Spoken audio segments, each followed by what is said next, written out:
Welcome to Fruitful Counselling, the podcast where we talk about all things counselling, therapy and mental health. For all inquiries, please email enquiries@fruitfulcounselling.com. I've also just realised I've still got my sunglasses on. Don't know what I'm expecting. It's sunny outside. Yeah. Today we are joined with Joe. Hi, you all right? I do the claps because there's no production team. Joe is from We Train. So do you want to tell us a little bit about yourself? Because I don't actually know that much about you. No. Right, okay, yeah. So my name's Joe. I'm 27 years old. So I'm involved in We Train, so it's a fitness community. We kind of link positivity with training, and the majority of our training is kettlebell training. We have a big community, and it's amazing. We've seen so many people transform their lives from coming down. It's really, really good. Yeah. So I am so glad that I've been to a class before we record this, because when we did our pre-discussion, I hadn't been yet. Yeah. And it was my friends who come to your class who kind of linked us up to be able to do this. And I did feel a bit of, I need to have experienced this to come and talk about it. Yeah. And what, Jen, Kira and Sarah all said is there's no comparison. No. There's no... We try to make it an environment where everyone feels comfortable. Yeah, there's no discomfort. That's it. There's no, I'm not doing it right. Yeah. Straight away you came over and was like, right, try this, try heavier weights. Yeah. I always like someone to tell me to do heavier weights. I'll never pick up heavier weights voluntarily. But it was like, you left and it was like, I don't feel out of place. Yeah. And I feel out of place absolutely everywhere. I didn't feel judged. I felt in it and I felt part of it from the get-go. Yeah. And I'm like, now I know what they're talking about. I appreciate you saying that. Thank you very much. We say that obviously you've got people that train already and that's kind of an enjoyment thing, but there's some people that come down and it'll be a life-changing thing. So they're the people that we want to focus on. Obviously there's people that will come down and be able to do it anyway, but it's the people that come down, maybe they're a little bit shy or they're quiet or the self-esteem can be a bit low or they've not really trained, they're not comfortable in the environment. They're the people that we try to really focus on in the class. Yeah. They're the people that we want to, help and come back down, basically. Yeah, and lift them up. Yeah, lift them up, pick them up and make them feel welcome. Yeah. Because that's the whole point of it. Fitness is for everyone. Like you say, it's not just the physical side of it, it is the mental side. Yeah. And that's the biggest change I've seen in people. Not the physical, it's the mental. When they come in shy. When they go out with a smile on their face and their energy's high, and I love seeing that. It's really nice. Yeah. What I want to pick up on is that you said, I'm involved in this, but it's yours. Yeah. This is your baby. Yeah, it is. But I always say that I never want it to be about me. I want it to be about other people. So I never want to claim anything, because if it was just me, it would be me training on my own in a room. So I say everyone is We Train, like it's everyone, because everyone makes it. Else it would literally just be me training. I could just train on my own. Of course you could, yeah. Otherwise, do you know what I mean? So it's I like to include everyone in it. Yeah, that's brilliant. And that community is something that I talk about all the time, because I think it's something as a collective that we've kind of lost along the way. Definitely. Community is so different.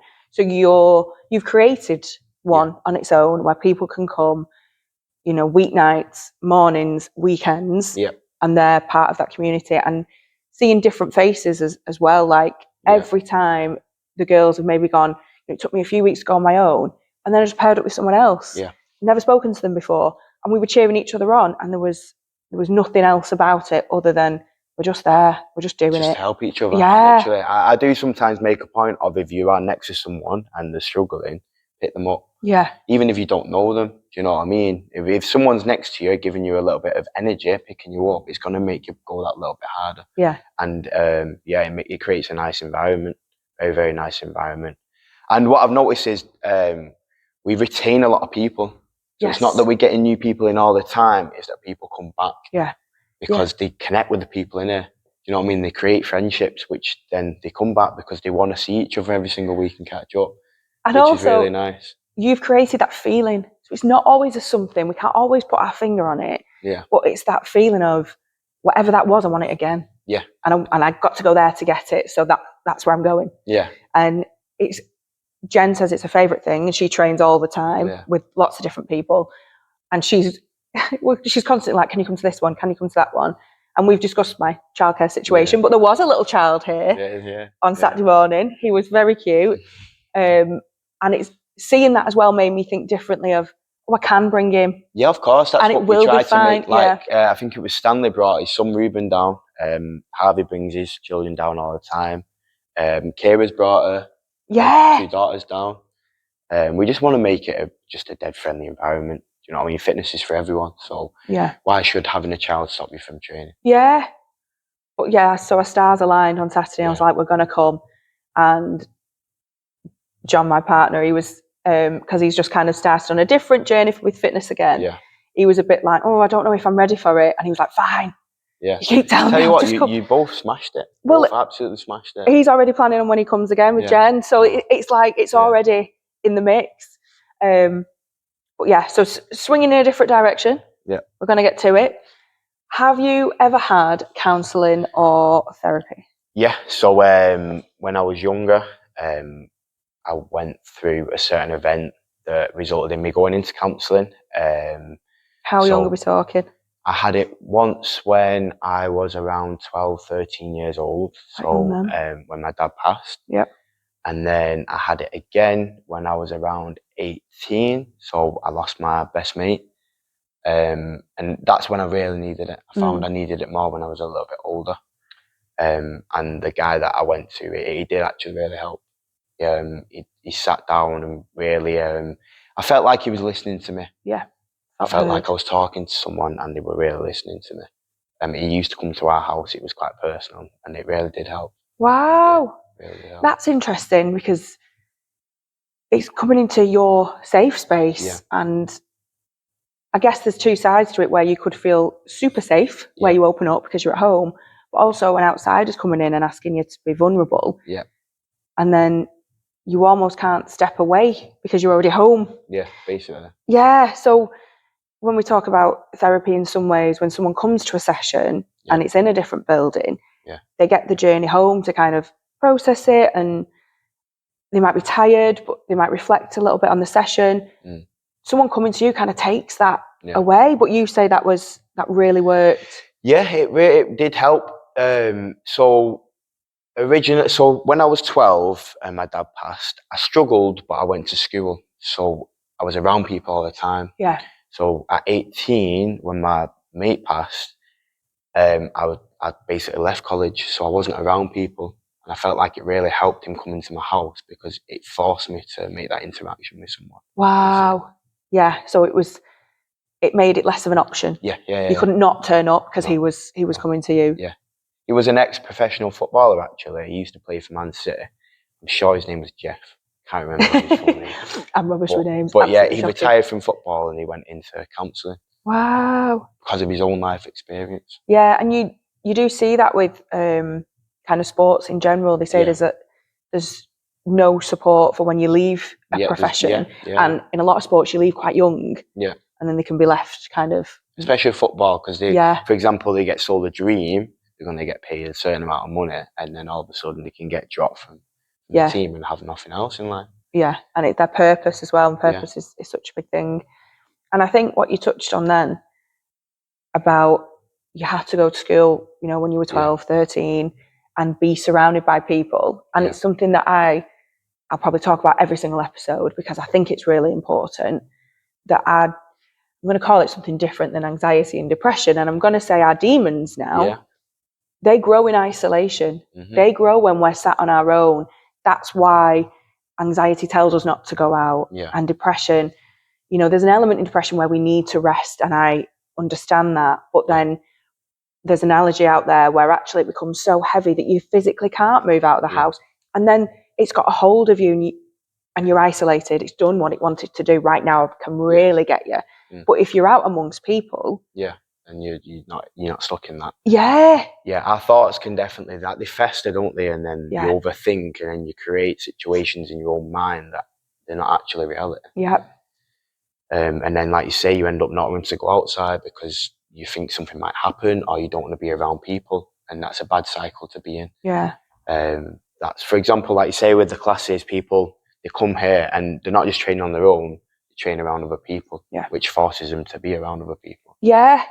Opens them up a little bit. Yeah. And like, it takes that isolation away instantly from the minute you walk through the door. You get high-fived by you, and then as people start coming in, it just builds on that. It builds. Yeah, it fills the room. I've had days where I've really not wanted to train before a class, and then as everyone's coming in, I've started to feel a little bit better, and by the time the class is ready, I'm up there again. Yeah, ready to go. So I've experienced it myself, like by the people coming in. I've been like, I can't bother today, and then people coming in, I'm saying hello to everyone, high-fiving them as they're coming in, see the smiles on their faces, and it just picks me up, and then I'm ready to go by the time the class is ready to go. Yeah. So I know the effect it can have personally. And was training kind of a big hobby before you turned it into a career? So when I was young, so in school, I was on the football team, rugby team, water polo team, all the teams, athletics team, ping pong team, any sport I loved. Sport has always been like my thing. Yeah, I've loved it. And I suppose as I've gotten older, you could call it, maybe it was an escape, I suppose, rather than, I'd say when I was probably around 16 to 21, I'd have gone out drinking, and that was a little bit of an escape when I left college. Yep. As a lot of people do at that age. And then COVID happened, and I was separated from that. Yep. And I started to realise that I actually loved training more than anything. Yeah. So I started, I boxed as a kid, didn't really fight, and then I had my first fight at 20. Then COVID happened when I was 21, and it was like perfect timing, really. So I was like, right, well, I'm going to use all this time that I've got to put into boxing. So for a good 6 years, I just focused on amateur boxing. Wow. That's all I did. Yeah. I'd get up at 5 o'clock in the morning, I'd train, I'd go to work, and then I'd train in the evening, and that was my day for years and years and years, really. Really? Yeah, and it made me understand the effects that fitness had, like, the mental benefits of doing hard things as well. It gave me like that mental resilience that I didn't have when I was younger. And I actually came up with the idea of WeTrain when I was on a run. So when I was training for the championships, which was in September 2024, I was on a run, and I was out in the fields running, and I was like, I cannot share this feeling with people. Yeah. So the dopamine and the endorphins were flowing. I was like, I cannot share this with people, because I know there's people that haven't experienced this feeling before. Yeah. And I was like, I need to share it. And that's when I had the idea of WeTrain, and then it just kind of developed from there, really. So it always stemmed from wanting to give that feeling to other people. Yeah, to share that dopamine rush. Yeah, basically. Yeah. So how long's WeTrain been going on? We started our classes in April, I think it was April the 11th, 2025. So just over a year now. Yeah. Just over a year. So still kind of in its infancy for very, very new. Very new. And, it's growing all the time. Yeah. We get classes of 60 people now on a Tuesday night, it's crazy to see from where it started. Obviously, Jen and Kira were near enough at the start, and they'll have seen where it started and where it's at now. Yeah. But it kind of shows that people needed that feeling, and there was a gap. Yeah, there was a gap there. People needed to belong somewhere. Yeah, I suppose, and that's why it's more about we make it more about the people rather than the training. Because I say anyone can write a workout on the board. Yeah, it's how it's delivered, and it's how the people need to feel like you care. Yeah, you want the best for them. I did the sequence. Yeah. The finisher yesterday morning. I was like, this isn't as fun as doing it in the class. But I was like, it'll get my heart rate up a bit. But I was like, I'll save that. Oh. But yeah, it's like you say, it's not that, it's the environment, it's the community, and feeling like you're part of something bigger than you. Yeah. I think we're in a world where everything feels quite heavy, and we're so insular on our phones, on social media, and we feel like the world can start and stop with us. Yeah. Whereas when you're in a room with other people, you start to realise no, I'm still just this little dot on a rock floating about in space.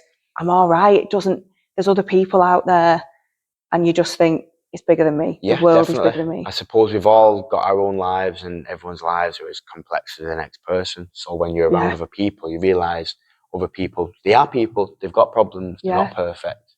You know what I mean? We've all got our own issues. We all sometimes have low days, have high days. That's just being a human. Yeah. Suppose, ain't it?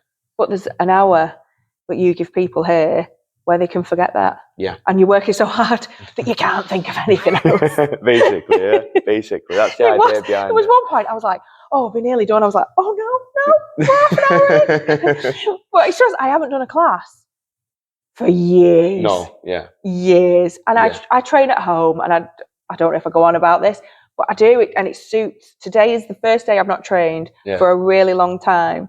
But after the festival at the weekend, you on Saturday morning at kettlebell class, I was like, I'm just going to have a rest today. Yeah. And I've allowed myself that. And I normally feel really anxious if I haven't trained. Right, okay. But I feel all right, okay.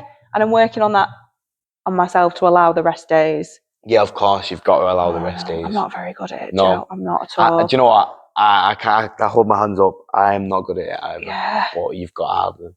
Else you burn out. And I could feel it. I could feel I was so exhausted last night. I was like, we're coming to burn out. We're going to get there. There's lots of other stuff going on in life as well. So I didn't train this morning. Well, thank you. You deserve the rest. Tell Jen. She's going to be very proud. Trained hard at the weekend, you know. Yeah. Played hard as well. Danced hard at the festival. You're allowed a day off. Yes. Thank you. I'll take that. I'll take that from you. So going back to mental health. Yeah. What do you think when you hear the two words, mental health? What comes to mind for you? So for me, through my experience, obviously, when I was young, I experienced mental health I lost my dad through suicide, so it was quite a negative thing.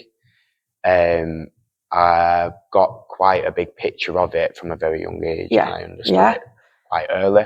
And it's made me very, what's the word? Emotionally, trying to think of the word. Intelligent, I'd say. Intelligent, I suppose. I can understand people because I've witnessed it firsthand. But like you were saying before about everyone goes to negative, as I've gotten older, I think of mental health as a positive thing. Like anyone and everyone can do whatever they believe. I truly believe that. I think if someone can put their mind to something, then they can do it. Whether that be mental health, whether that be physical health, whether that be a business, anything you like, if you get the idea, you can do it. Yeah. And if people focus on the positive, then that's the direction they're going to go into. Yeah. If you focus too much on a negative, then you're always going to think about, rather than thinking about how you can do something, you'll think about why you can't do it. Yeah. Instead of thinking, how can this go right? You'll think, how does this go wrong? Yeah. Yeah. And that comes to the point of overthinking something and then not doing it. Yeah. You miss every chance you don't take. Yeah. Literally.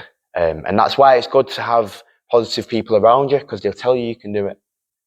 Do you know what I mean? Support network. That support network. Like a lot of people sometimes say that at work, and if they're around people that don't enjoy what they do, they can be around negative people, which will keep you a little bit negative because the people you're around you can make you feel that way. Bring you down, don't you? Yeah, bring you to their level. Yeah. Yes. We heard of crabs in a barrel when they pull each other down. No, tell me now. So basically, when you put crabs in a barrel and try and climb out, the crabs below them, they start pulling them down.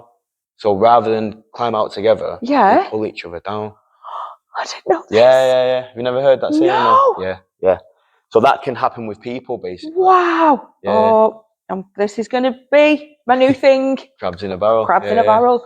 Because it is, and I think certainly something I've experienced. When you said that then, I was like, wow, I could really feel that people do try to bring you down. It's easier. It's easier than seeing someone do well and not maybe doing well yourself. Well, it can make them look at themselves sometimes. So if you want to do well or you're doing something well, it can make them look at themselves and then look at themselves negatively, and they won't like that. Yeah. That's why they try and pull you down. Yeah, they don't want that reflection. But like, we're massive here, and we have a saying which is analysis paralysis, don't think, just do.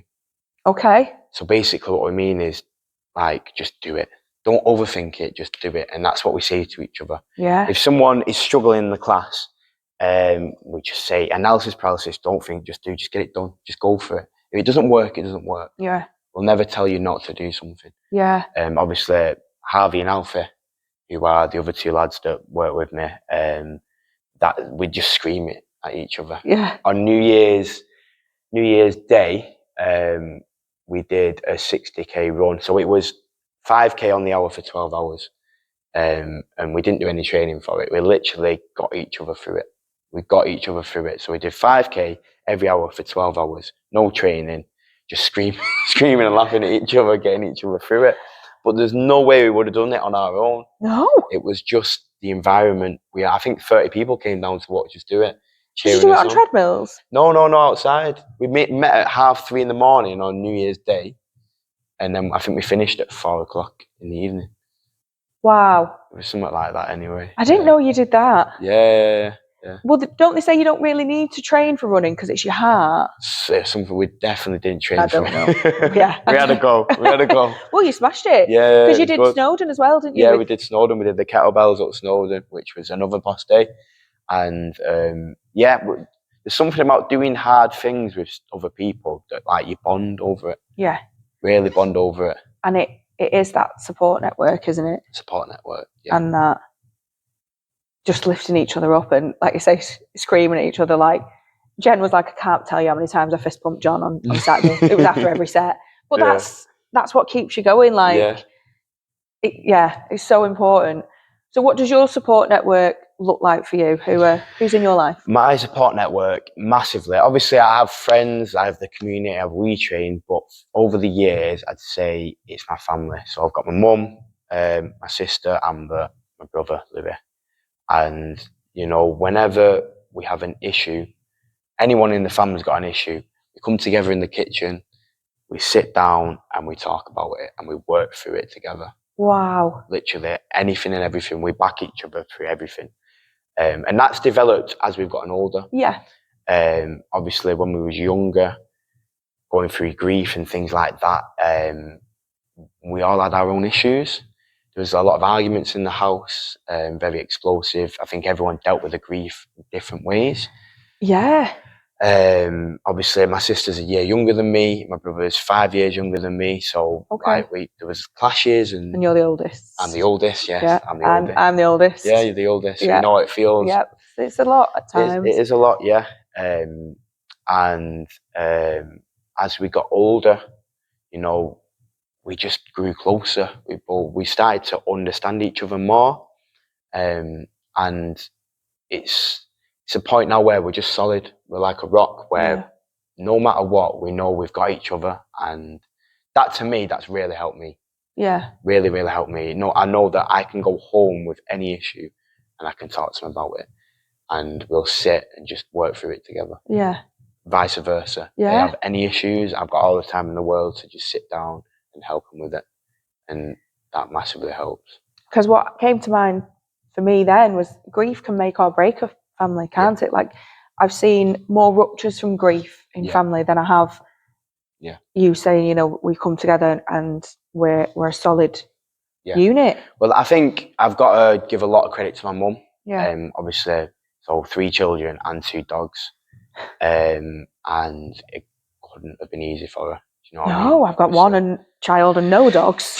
And I'm like, done, no pets, no more children. I can imagine it was quite scary, the experience, you know what I mean? She's on her own, she's got 3 children, 2 dogs, she's just gone through this traumatic experience.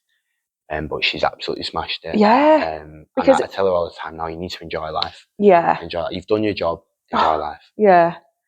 It is that she would have been carrying her own grief and her own trauma and pain around that. Yeah. But then also thinking, and how do I navigate 3 children through this? Yeah. And that weight alone is astronomical, isn't it? Yeah. And I tell you what, she did a very, very good job. Yeah. We all use our manners. We're all doing all right in life. Do you know what I mean? We don't really go out too much. We're all together all the time, spend a lot of time with family. So on her own, she's done really, really well. Yeah. And I'll never be able to repay her for that, but I can only ever be very, very grateful and let her know that. I've just welled up. I told you, your mum will not want repaying. No. You are her payment. Yeah. Her 3 children doing well is all that she will ever need. Yeah. Like, sorry, listen. Got the tissues. Got them out just in case. I'm not got my fancy box with me. But just as a mum, I just know that you doing this, you coming home and you all dealing with everything together, that's all she will have ever wanted. Yeah. She doesn't want anything back. No mum does. We just want love. Yeah. And you to do well, to be happy. I don't need you to do well. I need you to be happy. I want you to be happy. Yeah. And enjoy life because it's so finite, as you guys discovered in one of the worst possible ways. Mm-hmm. So just when you said that repayment there, like, she'll know. Yeah. She knows you're smashing it. So she'll be like, this is all I wanted. She's got it. She's got that repayment. Yeah. I'll stop crying now. It was coming. I cried listening back to an edit. So. Did you? Oh. So in terms of mental health for you, have you got anything in particular that you struggle with? So I openly talk about me feeling overwhelmed at times. And I get myself over the brink, and then I recognise it. Is there anything that you know you struggle with and that you've got trigger points for? I think sometimes I can overthink. Yeah. Definitely, I can overthink about situations. Definitely with the training, I do feel like if I don't train for a long period of time, maybe my mood dips down. And you know what? A massive trigger for me is, say, I've lost something, I can't find it. I swear I knew where I left it. And my brain goes into panic mode. That's one thing that triggers me. I don't know what it is. I start panicking. Like, oh, no, put it here, no, put it here. And then, that definitely triggers me. Yeah, it just sends me into a panic. It's interesting because Jen said the same thing. Yeah. And she lost her dad at an early age. Wow.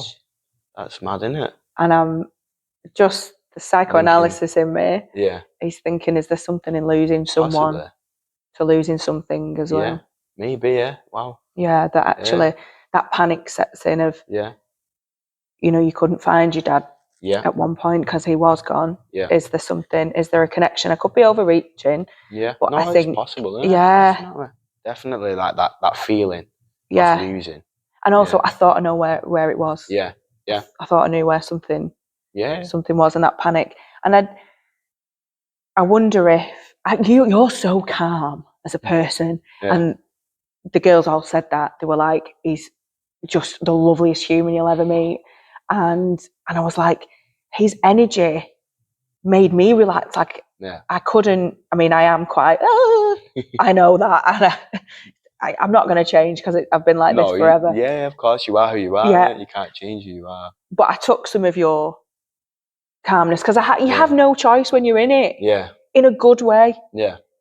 It's infectious. You kind of have to slow down with it. So then it's kind of hard to imagine you panicking at losing something. That's probably the only time I panic. Yeah. That is literally the only time. Wild. I think experiences in life has made me very, very relaxed because I've experienced a lot of emotions. I think you're able to put perspective on things probably quite quickly. Yeah. The world isn't ending. We're good. Basically, yeah. There'll be a solution. There's always a solution. Always a solution. Yeah. And I still find that hard.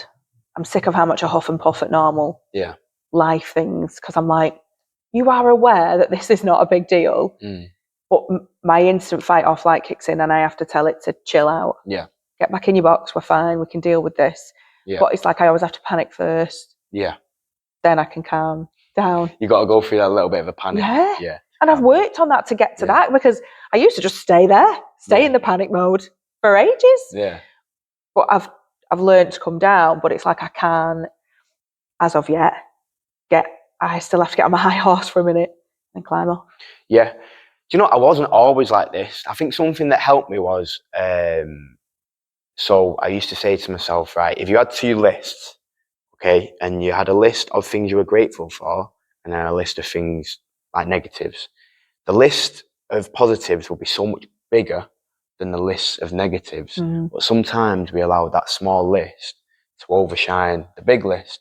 Completely. Even down to small things like we've got arms, legs, eyes. Like there's an unlimited amount of list of things to list of positives in your life. Negatives, it only takes 2 for you to just concentrate on that. It's wild, isn't it? Literally, it's crazy. And at the festival, I saw there was a woman, she had a prosthetic arm on. Yeah. And I remember thinking, I am not grateful enough for my limbs. No. And I know that sounds really daft. Yeah. But I started self-help, I think I was about 20. And I remember the first book I read was like, you stub your toe and then it hurts. It hurts because you need to know you stubbed your toe and just don't do it again. It's telling us. And it's like, I was in agony from the class. And I mentioned it a few times, but I was like, I'm grateful I got to go to that class and have this feeling. Yeah. I said next year I might not do it the day before we go, but I was. Yeah. And moaning about my quads the week before, like I wanted to build them up again. Yeah. And I'm like, my quads are hurting, so I'm getting there. Yeah. I'm doing the work. So I can do it, and I do it in snippets. And I think gratitude is so important. And there was something on Instagram the other day that was the same ilk to that of, if you put everyone's problems in the world in a pile, in a hat, would you want grab yours and you'd run off? Honestly, I'd be like, I'm all right with mine. Yeah. And I can put perspective in, but things can be hard. Yeah. And they can be tough to navigate, but it is that perspective. And I think, like you said, you experience that from such a young age. Yeah. And lots of people possibly experience things from a young age, but don't put them into perspective. No. So my fight or flight does come from youth. Yeah. And I didn't educate myself on me in that way until my marriage ended. And when I went into therapy, she was like, you fawn. No idea. I'm so feisty in life. Okay. But she told me then, but you make yourself smaller in these situations so you don't disrupt more. Yeah. But yet people would say I'm disruptive. Okay. So it's that constant education and learning about yourself. Yes, definitely. That does allow that growth. Yeah. But that gratitude that you were saying there, those lists, it's like on the internet, this is going to go on the internet. Yeah. And the comments is something that I do think about. Okay. But I'm like, even now, as long as there's a positive for a negative, actually it could be all negative, it's all interaction. Yeah. Well, if this helps one person, and I've said that, if for every podcast that's released, one person feels less alone, they talk about their mental health, they reach out, they start training and help their physical health, because it's all interlinked. We're all one person. Yeah. I think what it is that with the gym, I think when we met up last time and I was talking to you about it, that there's a lot of people that go to the gym and develop body dysmorphia. Yeah. So they'll go and then they'll focus too much on how they look. And then, for example, a man could be like, I want to get bigger. And then it's never enough. They look in the mirror and they'll look skinny in the mirror, but then they'll be massive in real life. Or the girl's like, I want to lose weight. I want to constantly lose weight. And really what you need to understand is it's not about how you look, it's about how you feel. Yeah. And if you shift your mindset from, right, I want to look this certain way to, right, I want to feel like this. And that's when the gym actually improves your mental health. Yeah. It's not about how you look, it's about how you feel. Yeah. And the look will come with the feeling. It's a byproduct anyway. Yeah. It's a byproduct of eating well, training well, resting. Yeah. It's a byproduct. You will naturally resting. Yeah. You'll naturally end up in better shape anyway. But that should not be the main focus. The main focus should be on how you feel. Yeah. Because that's how you're going to benefit yourself, and not only yourself, but other people. So if you're walking around in a negative mindset because you hate the way you look, even though you go to the gym, you're not going to treat people well. Yeah. If you go into the gym and you're focusing on how you feel, then you're going to treat other people well, and you're going to benefit how they feel. It's just a knock-on effect. And then they'll benefit other people because you treated them in a certain way. So they'll treat other people in a certain way. And it's just domino effect. Yeah. What you said then was just so important, because how you feel about yourself does reflect to the world. Mm-hmm. If you feel ugly, you will be unkind, and an ugly side of you will come out to other people. It's what you will serve, because it's how you're feeling about yourself. And I truly believe that. And not everybody does believe that you kind of give people what they deserve. There's lots of different things out there and ideas. But I think if you're feeling in a good place and positive about being alive, you are going to share that with people and raise people up while you're doing it. What I always say is being positive or giving a high five or a pat on the back to someone else takes nothing away from you. Absolutely nothing. Like a personal trainer coming to your community, coming to your session, doesn't take away from their training. No. There's enough room for all of us. Yes, there is. And I can see people who kind of don't cheer other people on because of their own stuff, and it feels such a shame. Yeah, that says more about them, how they feel about themselves, than it does about the other person. Like jealousy is literally just how they feel about themselves. It's never about the other person. They don't feel enough themselves, so they're jealous of what the other person has or has done. And whereas if you're happy with yourself and you're content, then you're always going to cheer other people on. And it is that if you feel like you're doing what you want with your life and you're doing enough, you're not going to be bothered by somebody else doing what they want with their life. It's not going to affect you, is it? It's not going to affect you. You're going to feel enough within your own skin, and it's going to be okay. That feeling of being enough is something I think I'll struggle with forever and a day. And I'm doing this podcast was someone watching a reel and messaging going, why don't you do a podcast? Obviously realised I can talk rubbish for England, so why not? I love podcasts. I've loved them for years. Just being sat here now speaking to you, you're doing really well. Thank you. You're doing very, very well. It's something that makes me nervous. I still stutter a bit. I still think, I could have said this afterwards, or I've got that theory that I could brought in there. But we're human beings, aren't we? We're not AI, so there's always going to be little things to pick up on. But that's where the magic is. Because we're all individual. This is how you do a podcast. Do you know what I mean? Not someone else. It's how you do it. So it's personal to you and how you come across to other people. So them little things that you might think about, I've done it wrong, but no, that's you as a person.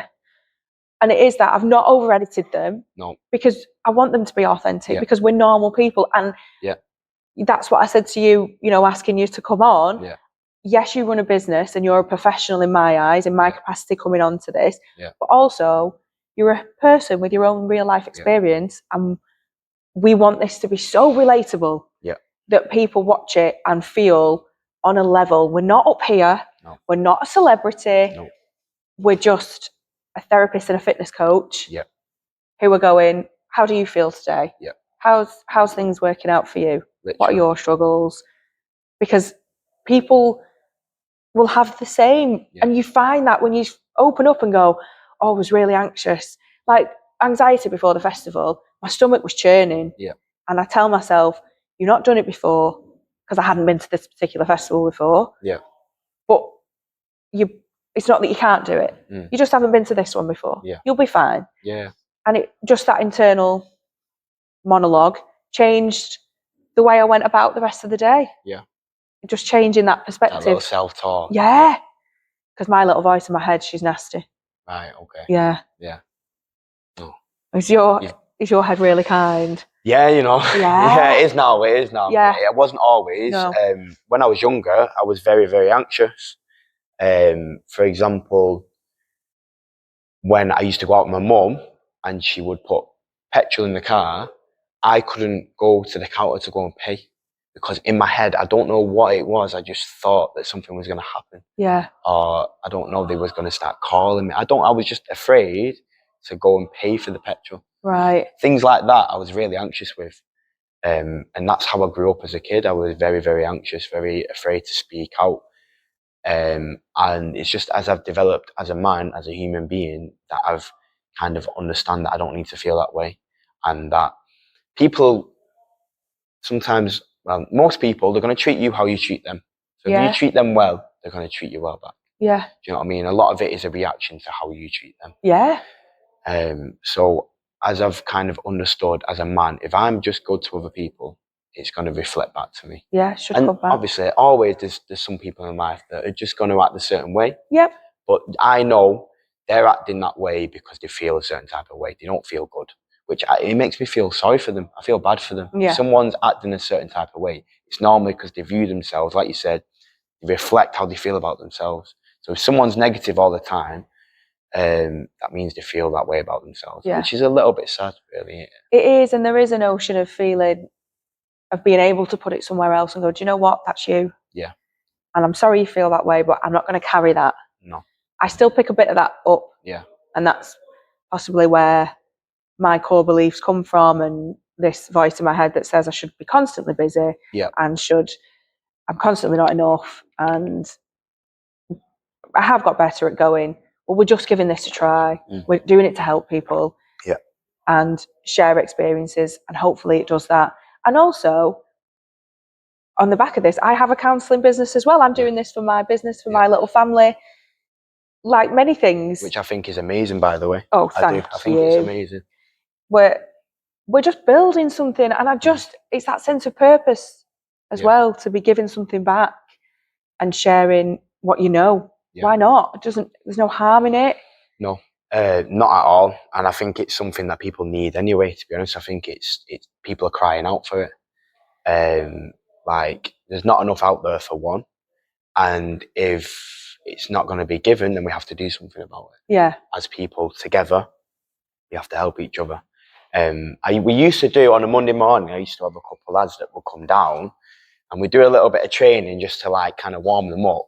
And then I would sit them down and we would talk about, it'd be something different every week. The goals, so what they plan on doing short term, long term, what it is that, for example, they feel they see themselves like in a negative way about. So like, what would they like to, not necessarily change about themselves, but how they feel like they see themselves in a negative way. Okay. For example, say they overthink about stuff. Right. Kind of like what we were talking about. Yeah. So we train, get into a certain mindset where we're kind of warmed up and we're open, and then we talk about certain things.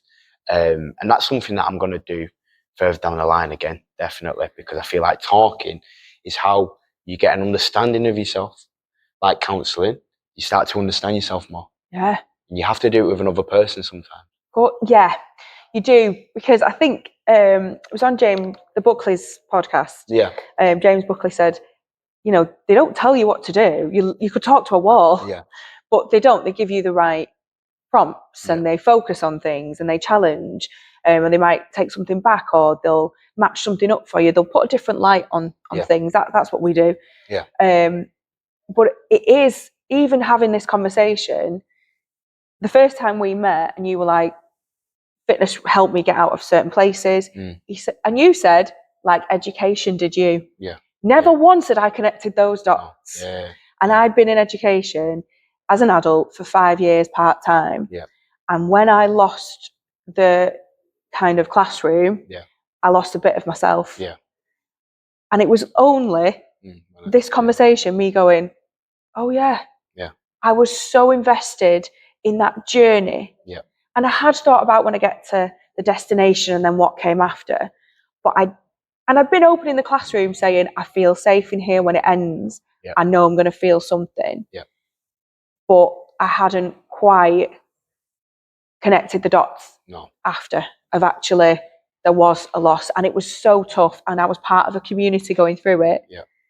So these conversations are so valuable, and of course they are, and inspiring, and they teach get you yourself to ask the right questions, and then when you ask the right questions, you start to answer the questions. And like you were saying about the education, as human beings, we need a purpose. We need to be moving towards our goal. Yeah. And if we're not moving towards the goal, we can sometimes feel a little bit worthless. We just feel like we're not really doing anything. And the day you stop learning is the day you stop living. Yeah. Isn't it? Literally. Yeah. The day you stop learning is the day you stop living. And you with your education, because you love it. I can see that you love it. So it's like when you left, it's like, what do I do now? What do I do now? Yeah. And it wasn't right now you set up a counselling business. Yeah. It was I had a minute, I took time, and there was a lot of stuff going on in my life that I needed to give space to, and I possibly wasn't in the right headspace to go straight into a counselling business. But then what I also realised, I was probably procrastinating in doing that and making excuses to not start. Yeah. And not being able to kind of take that next step. It did take me a good few months to do it before I took the leap, because I still work full time. I have my son the majority of the time, and he's always my focus. And then you make time as an excuse, and I'm like, well, if I'm someone who gets up at 5:30 and trains, I can find a couple of hours a week for therapy and for this. I can find it, and it will happen. And what is it they say? Build it, and they will come. So I've just give it a go. I've just started building. And you know, if you have a vision and you believe in yourself, get it done. It's as simple as that. Get it done. Like, you know, you're doing a good thing, and people genuinely need it. They genuinely do.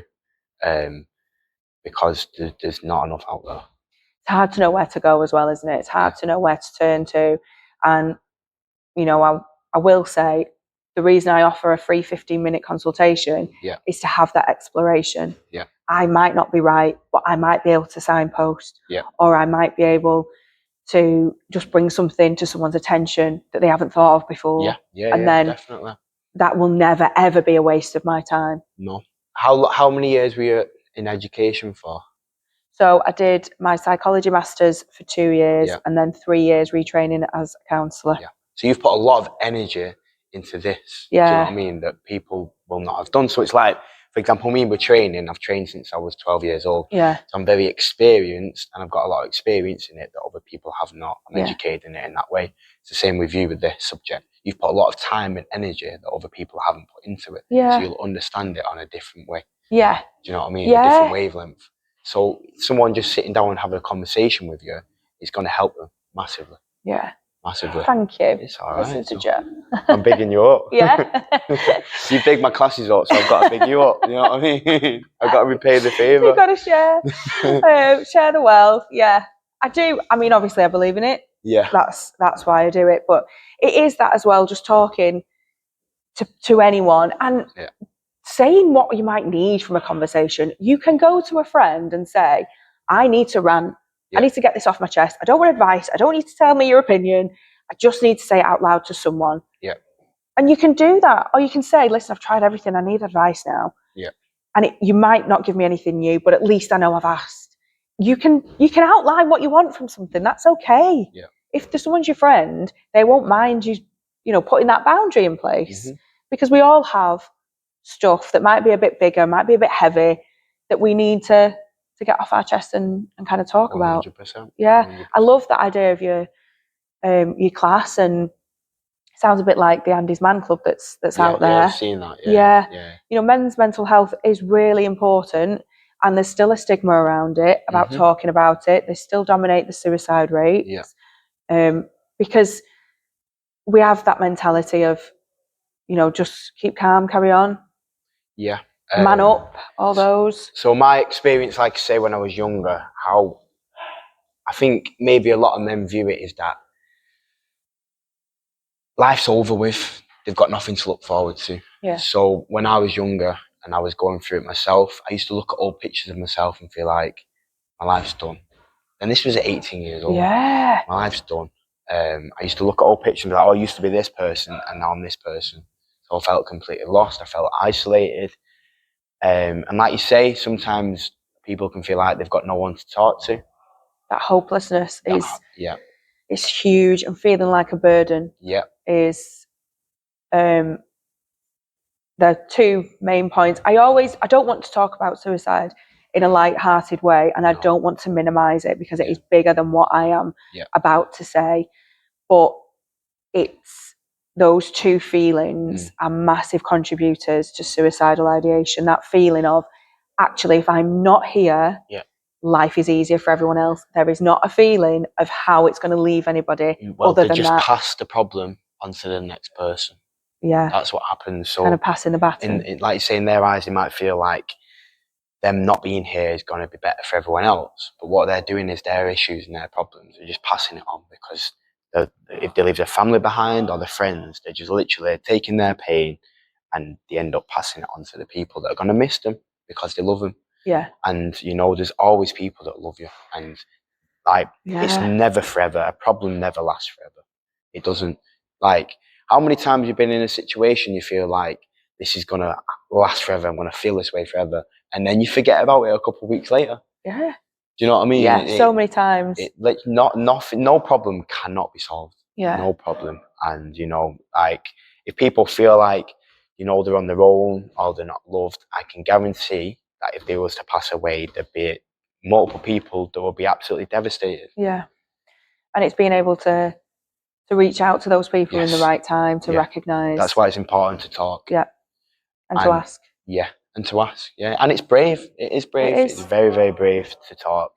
And I believe that a man that talks, or a woman that talks, you know, it takes a lot of courage to do it, and it should never be frowned upon. No. It should never be frowned upon, because we all have days where we feel bad. Yeah. Do you know what I mean? We're not alone in it, and we should be open to hear people.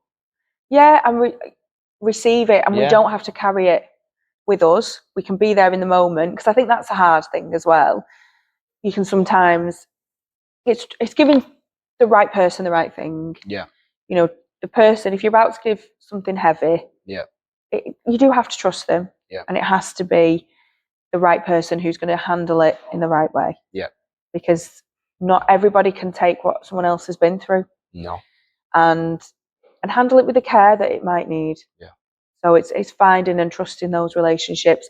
But if you've created a space where people can come and bring that, and it's an open floor, you know, that again is a different environment. You've created that. Environment is everything. Yeah. I say that all the time. Environment is everything. The people you're around, if you're around people that you don't necessarily trust, you can kind of feel a little bit uneasy. Yeah. Whereas if you're around people you feel solid with, that's when you feel good. You can open up a little bit. You feel solid. Just you saying you'll feel uneasy, you do, don't you? You're like, oh, I'm not going to go there. I'm not going to say that because I don't feel safe. Yeah. It's not right. And you can trust that. Comes down to judgment. Yes. So some places you can go to, you feel like you're being judged. Now, I've never met a perfect person. Have you ever met a perfect person? I'm yet to. So no one has any right to judge anyone, do they really? You know, we should all be open to the fact that we all make mistakes, or we all have things that go on in life that aren't the best, but we need to be understanding with each other, because as human beings, we're not perfect. And we're all on our own journeys, and that's okay. We're not in a race. Nope. We don't need to be anywhere by a certain time, maybe except work, but apart from that, there isn't, you know, that idea of they've done that and I've not done that. And comparison used to be my nemesis. Yeah. And I think over the past few years, I've kind of gone, I can't keep comparing myself to everybody else. It gets you absolutely nowhere. And I think that's where I shifted into, I'm just going to cheer me and everyone else on instead. Yeah. And I'm, again, still working on that, in a sense of embarrassment comes with some of it. Yeah. You know, that being vulnerable and sounding a certain way and being like, oh, it's all part of. Well, comparison is the thief of joy. It is. So when you compare yourself to someone, that everyone's journey is different. Yeah. So when we get to a destination, you know, someone might get to it after 2 years, someone might get to it after 3. People get married at different ages. People find the career that they want at a different age. Like everyone's journey is specific to them. So to compare your journey to someone else's, it's never gonna work. No, it's never gonna work. It's a bit foolish, isn't it? Yeah, it's foolish, massively foolish. You've got to focus on your own journey. Yeah, you know what I mean. Focus on your own journey and your own path, because it will work out a different way to someone else's. There's so many different variables in life. I know. You know what I mean? You can't predict it, can you? No. You can't predict. You can't predict any direction. No, you can have a plan, and you know something happens, and you don't even want to do what it is that you set out to do. Yeah, literally. And I forget that all the time, and I am a planner, and it's like you can plan to a certain degree. Yeah. But then life gets in the way. For example, we're in the boxing gym here that I used to box at. Now, in my head, I want to be a professional boxer. I want to be a professional boxer. But now, in the boxing gym that I used to box at, I'm doing kettlebell classes. Yeah. So my life has developed from doing boxing, which obviously it gave me a lot of life experience and it built a lot of character, but that was never what I was meant to do. Yeah. What I was meant to do was create WeTrain and develop a community of people, which has benefited X amount of people. Yeah. So rather than actually go down the route of what I thought I was going to do, I put my all into that because I believed I was going to do that. Yeah. but it developed into doing this. Yeah. That's how life works. Do you believe in manifestation, just while we're on this? Yeah, I do believe in writing stuff down. Yeah. I'd write a lot of stuff. If you was to see what I wrote down before I started WeTrain, wow, I've literally like wrote down what happened before it happened. Fantastic. Yeah, literally. Like vision journaling. Yeah. I love journaling. Yeah. Absolutely love it. There is something about taking something out of your brain and putting it on the paper. Yeah. It helps with the processing. Yeah. It helps with taking responsibility for things. And it helps to bring certain things to life and create peace in certain things. Yeah. Kind of cuts off the overthinking. Yeah. So powerful. And then from the manifestation side. It's massive. Yeah. So this is mad. I was basically, when I was going away last week, I got out a little suitcase because I had like a 10 kilo limit. And in the suitcase was all my old stuff from school, primary school. Yeah. And I pulled it out, and this was from, I can't remember what year, but I think I was 7 years old. And it said what I like. And basically on this thing, it was like a little mind map, and then it was things coming off it. And it said something about liking bugs, liking monkey bars, and then it came off and it said, I want to be a good person. So like I've manifested trying to be a good person since I was 7 years old. And I sent it to my missus, and she was like, you're still trying that now? You're still talking about that now? Yeah. So that is just something that's been deeply rooted in my head. And like, I constantly obsess over just being a good person. I was like, what 7-year-olds writing that down? I know. You know what I mean? Crazy. But yeah, writing stuff down is so important. Very powerful. And it helps something come to life. Yeah. And feel. If you was to read my journal from like just over a year ago, I was sat reading it to my missus, and I was like, wow, because I'd not read it. Yeah. I'd not read it, and I read it like a couple of weeks ago, and I was like, everything I've wrote down here has happened. I've got physical evidence that it works. Yeah. Literal, like, it's crazy. It's crazy. Yeah, I do more manifestation in my mind and my thoughts, but I love that you've written it down and that you know that it's come to life. So I'm going to finish off with, have you ever received a piece of advice regarding mental health that you've lived by or would want to pass on, or have you kind of generated anything of your own that you'd want to pass on and share? I think it's back to the environment is everything. I believe that the people you're around make who you are. So if you feel like you're in a negative environment and you feel like you're around people that you can't speak to, or they judge you, or they're very negative and they pull you down, my biggest thing is maybe try to get out of that environment and be around people that are going to pick you up, that are going to show you what's possible in life, because that is going to excel you to places you would never even imagine. If you're around the right people who want you to do well, you're going to do well. Yeah. So to me, it's the environment. Massively. Yeah. And when I was telling people about starting this, every single person came back with, brilliant, yes, I'll come on it. Fantastic. Well done. So proud of you. You're surrounded by good people. Yeah. And I was like, I was worried. Yeah. I was worried about putting it out there. And I know now. In another world, you were surrounded by bad people, and they'd be like, why are you doing that? Yeah. Why are you doing that? I wouldn't do that. Yeah. What are you going to talk about? So you've got good people around. Yeah. Which I know them. You know the people. Yeah. Amazing. So tell us about WeTrain. Where is it? When is it? How do people book on? What do people do? So the booking link is in our bio on Instagram, which is we.train_.